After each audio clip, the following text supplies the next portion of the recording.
Hey, kia ora, Helen Brahms here, coming to you live from Peyton, Colorado. Hope you're all having a super fantastic, sparkling Serenity Sunday. So how did your day of rest and relaxation go? Did you get out and do something that helped calm you down? Have a great day? You felt it was relaxing? Oh, I've had a good day. It's been good. I even got some coaching today, which was awesome. Got a lot of stuff to think about on my genealogy stuff, so stay tuned. You will see some new stuff coming down the pipeline very, very, very soon. Yeah, it's going to be, it's kind of fun, actually. I mean, really off the wall, odd things are going to be coming down the line, so stay tuned for that. I'm not saying anything else yet, because I got to get it set up first, and that's probably going to take me a week or two to get that done. Although I'll try and get it done quicker, but we shall see. So how did you spend your Serenity Sunday? Did you go out hiking? Did you just kick back and relax, put your feet up? Did you watch movies? Did you read books, listen to music, go for a run, go for a hike, take the dog for a walk, take the cat for a walk, go for a drive? What did you do today to relax? Just put them in the comments below. I'd love to know how you relaxed today. And so I have a really cool genealogy question today from Tim. He said, how can I find out when an ancestor was born? And okay, so you've got birth records, which let's see, you got birth records that you can go and check. And if you're like in England, Scotland, and Ireland, they have the parish records where the births were kept in, because you go and look for the baptism records. And in the baptism records, or the baptism/christening, some religions are baptism, some religions are christening, some religions are dedications.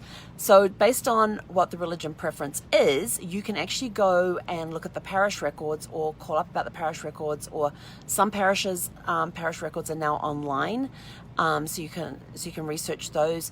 If you're on something like Ancestry or Family Search.org or My Family Heritage, one of your online record keeping things, then you can actually search there, and if those parish records are online, you'll find the baptismal records. You may also find the birth index. Now the birth index is interesting because it just has their name, the quarter in which they were registered. So it doesn't give you the birth date, it just gives you the year and the quarter. So it could be first quarter, second quarter, so it could be January, February, March, April, May, June. Third quarter is what? July, August, September, and the fourth quarter being October, November, December. And it will have it by the quarter in which it was registered, which may be different to the actual birth date, because if they were born at the end of one quarter, not registered until the second quarter, that could throw you off a little bit. And it will have an index number, like a volume and a thing and all that. And there are ways that you can go and request those records. But of course, if you have a very common name, then you don't really want to go requesting all those records, because they're going to charge you each time you do. So other ways is to go look for baptism/christening/dedication records, and see what they have on them, because a lot of times they put there when the actual birth was. So that's one way you can do it. Like, for example, with my second great grandfather, he was his baptism/christening wasn't until his sixth birthday. Sorry, it was sixth birthday. So on his sixth birthday, he got baptized, christened, dedicated, whatever it was at the time. It was on the baptism records. So he was 6 years old when he got baptized, and but his half brother was almost a year old. So it's interesting when you go back, but it had listed there what my great grandfather's birth date was. So so if you can't find the actual birth records, because some places didn't start keeping records of births until the early 1900s. Some places it was they didn't bring it into effect and keep consistent records. But things like birth records, baptism records will help. Census records can also help. If there was regular census and things, you can go in there and it might say, let's see, in the US the census were done every 10 years on a 0 year. So like this year being 2020, it's a census year. And but those records aren't available until 72 years. So for the 1950 records, they're not coming out until April 2022. And let's see, what else can we do with that?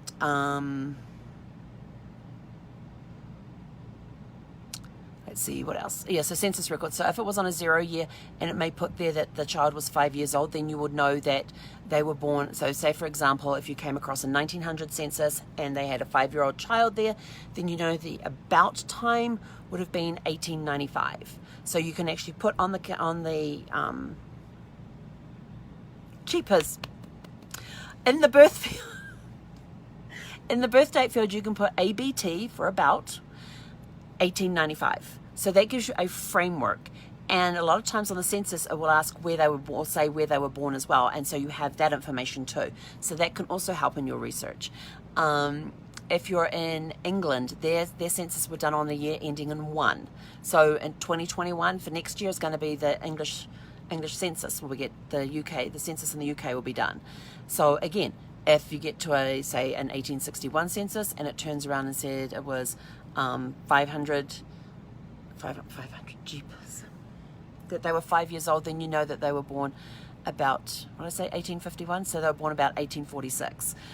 Sorry, brain's a little scattered tonight. So there's different ways that you can find that things. The other things that you can look at too is, so you've got birth records if they don't exist, you've got baptism records, you've got census records, old newspapers. Old newspapers are fantastic for this. If you go to newspapers.com, you can actually look up old newspapers back to like the 1700s and things. Look for birth announcements around the time. So if you found out on a census record about the time your ancestor was born, you can actually go and, sorry, I've got messages popping up on my screen here. You can actually go to the newspapers and look around that time, and you can actually search. If you're on newspapers.com, you can actually search by the last name and look around that time period. So if you know they were born around 1895, you can go into the newspapers and say, okay, I want to look at everything from 1894 through to 1896. Give yourself a year either side. Sometimes you've got to go a little further than that and put in the last name and see what comes up, because remember, in those days, the newspapers were gossip magazines for what was going on in the world. Who were born, died, married, engaged, who was in hospital, who went to visit who, where they got to visit, how long they were gone, where they were returning home to. I mean, even had their full addresses and everything in there. Like it said, so-and-so is getting discharged from hospital and returning to his house at 123 Macaroni Street, whatever. Where that came from, I have no clue. But, and you can look at that. When you're looking at the census, look who's either side and all that sort of stuff as well. But, so for birth records, if you can't find the birth record, look for a baptismal record. If you can't find the baptismal record, look at the census reports to see if they're on there. Those are some good ways to find people when they were born. And newspapers. So newspapers.com is a great resource for that.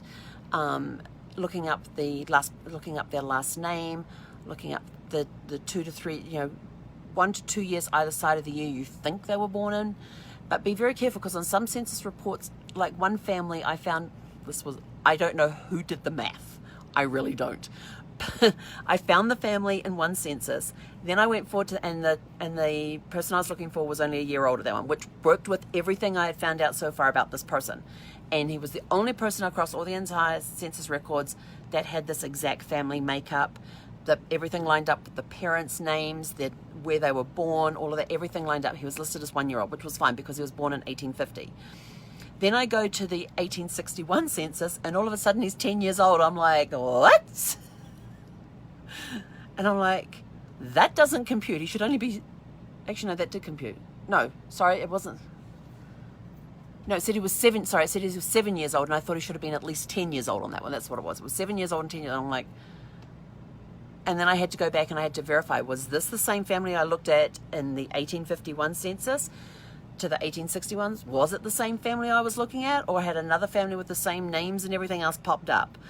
And all of a sudden my great-great-grandfather was now 7 years old and not 10 or 11 years old. They had subtracted years. Another one I found they had actually added 3 years on. So sometimes when you're looking at newspapers, you might have to be aware of that. In census records, it depends on who's giving the census person the information and how they record it. But then when I actually pulled up the image of the census record for my great-great-grandfather, who was suddenly gone from being 1 to 7 in 10 years, When I looked at how the number was written, it actually should have been an 11. It's just whoever had transcribed it incorrectly. So that's the other way you can think, look at 2, if you go look at the image of the actual page as it was written. Now, some of those handwriting is really, really hard to read, and some of it, they've got this beautiful script writing, which is just so easy to read, but sometimes their numbers aren't very clear. So they had taken one that looked like an 11-year-old. They had actually written 11, but whoever transcribed it put it as a 7. So that's what you got. You got to watch out for things like this. But so if you're looking for birth records, you want. Oh, and then you also want death certificates as well. Death certificates will have listed on their birth date, remembering that the information on the death certificate is coming from somebody in the family or somebody who knew that person very well, so that it may not be the exact birth date, but it could be around that time. Oh, hello. You come to say hello? Zeffy says hi. The other one that can also help too is marriage certificates, because marriage certificates won't have the birth date listed on there, but it will have their age listed on there. So that will give you an about time as well. So any formal documentation, if you can't find birth certificates, look for baptismal records, look on census reports, look at marriage certificates for the age, look at death certificates, because their birthday may be on there as well. If you find a picture of their tombstone at some, if you use like Find a Grave, or what was the other one, billion graves or something like that, I can't remember what the other one is. You might be able to see a picture of the tombstone which may have the year on there but not the actual date, so that gives you another resource that you can use to look at. Even military records, if they served in the military, you can look at those. In the US here, they've got fold3.com. It's fold, F-O-L-D, the number 3.com, and they can, they may have, if your relative served in anywhere from the Civil War onwards, I think it was, you can actually find the military records, and on the military records they will have the birth date. But be warned, because some people lied about their age so that they would qualify to go to war. They may have added 2 or 3 years on to their birth date just so that they could qualify for the age restriction, if there was an age restriction. So be aware of that. So there are certain pitfalls you do have to be aware of, even on some marriage certificates. If in some states, in some states and some countries, the men had to be 21 to get married without parents' permission. The woman had to be 18. Go figure. Why the woman had to be 3 years younger than the men? I don't know. I didn't make the rules. So some of them may have lied a little bit so they didn't have to have their parents' consent, because they may have eloped. All sorts of weird things, Don't think that it's all just new stuff. This thing's been going on for years. People lying about their ages. So have a look at those different resources to see if you can find anything there. Also look to see if other people have family trees out there that may have your ancestor on as well. They may have found, but before you go saying, oh, this person was born on the 23rd of May 1895. Yay, I found them, yay. Where did they get their information from? Look at their sources. If they just have the date there and they have 0 sources, then I would take it with a grain of salt until you can verify that that's the actual date. Now, also, family Bibles are another great one as well. A lot of family Bibles, they used to have, you could record births into there, and deaths and marriages and stuff. They had pages at the beginning of the Bible, of the family Bibles, for that information to be put in there. So that's another good resource. Any documentation that the family has regarding birth dates and that's been passed down through generations, have a look at that information as well. So lots of great places you can go to find birth records. So Taylor, I hope that answers your question today. Yes, there's a lot of fluff in there and a lot of beware of this and beware of that. We can only do so much with the information that we have, but we can also make the information that we have work for us a little clearer, and make things a little clearer as well. And it can help us lead to other great information that can actually verify the information that we're hypothesizing about.